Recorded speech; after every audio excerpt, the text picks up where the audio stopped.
নমস্কার বন্ধুরা, আপনাদের আমাদের চ্যানেলে সবাইকে স্বাগত জানাচ্ছি। চলে এসেছি একটি নতুন রেসিপি নিয়ে। আজকের রেসিপি দেখে নিন কতটা টেম্পটিং দেখতে হয়েছে। এই রেসিপিটি দেখতে হলে পুরো ভিডিওটি দেখবেন অবশ্যই। আজকের রেসিপি হলো রুই মাছের ঝোল আলু দিয়ে ধনেপাতা দিয়ে।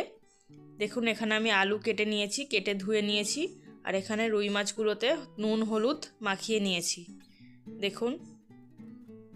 আর ওই যে ধনেপাতা রাখা আছে, ওগুলো আমি ধুয়ে ভালো করে কুচি করে কেটে নেব। তো চলুন মাছটা আগে ভেজে নিই। দেখুন বন্ধুরা, এখানে আমি তেলটা ভালো করে গরম করতে দিয়েছি। তেলটা ভালো করে গরম হয়ে গেছে। এবারে আমি মাছগুলো একে একে ছেড়ে দিচ্ছি। সবকটা মাছই একে একে ছেড়ে দেবো আমি।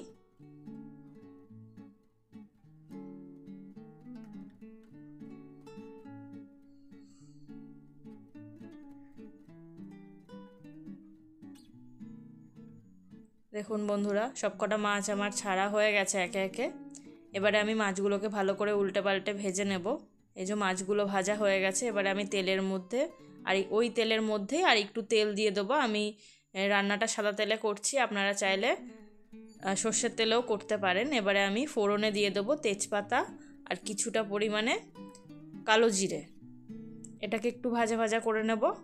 তারপরে আমরা দিয়ে দেবো, এখানে একটি পেস্ট বানিয়ে নিয়েছি আমি মশলার জন্য। দেখুন এখানে আদা রসুন পেঁয়াজ আর লঙ্কা, কাঁচা লঙ্কা পেস্ট আছে। তারপরে আমি কেটে রাখা আলুগুলো আমি দিয়ে দেব, তেলে ভেজে নেব। ওই ফোড়নের উপরেই আমি দিয়ে দেব। দেখুন বন্ধুরা, ভালো করে ভেজে নিতে হবে আলুগুলোকে লাল লাল করে। আলুগুলো আমার লাল লাল করে ভাজা হয়ে গেছে। এবারে আমি এর মধ্যে ওই যে পেস্ট করে রেখেছিলাম মশলাটা, আদা জিরে রসুন পেঁয়াজ আর কাঁচা লঙ্কা, এটা আমি ঢেলে দেবো। এর মধ্যে একটি পেঁয়াজ আছে, কিছুটা পরিমাণ মতো আদা, আর কিছুটা অল্প পরিমাণে রসুন আছে আর কাঁচা লঙ্কা। এবারে আমি ভালো করে নেড়ে নিলাম। তারপরে এই গুঁড়ো মশলাগুলো দেবো। দেখুন এখানে হলুদ গুঁড়ো, লাল লঙ্কার গুঁড়ো আর নুন আছে, আর সামান্য একটু চিনি আছে। এবারে সবকটা আমি ভালো করে নেড়ে নেবো, মশলাগুলো একসাথে মিশিয়ে নেবো। দেখুন মশলাগুলো ভালো করে মিশিয়ে নিয়েছি। এবারে আমি মশলাটাকে ভালো করে কষাবো যতক্ষণ না পর্যন্ত তেল ছেড়ে যায়।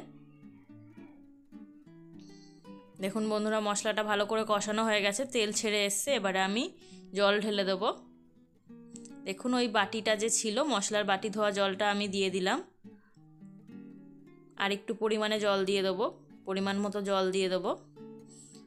এবারে ভালো করে ঝোলটাকে ফুটতে দিতে হবে।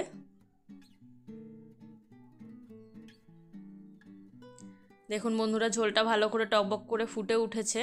এবারে আমি এর মধ্যে মাছগুলোকে ছেড়ে দিচ্ছি। ভাজা মাছগুলো যে ভেজে রেখেছিলাম সেগুলো আমি ছেড়ে দিচ্ছি এর মধ্যে।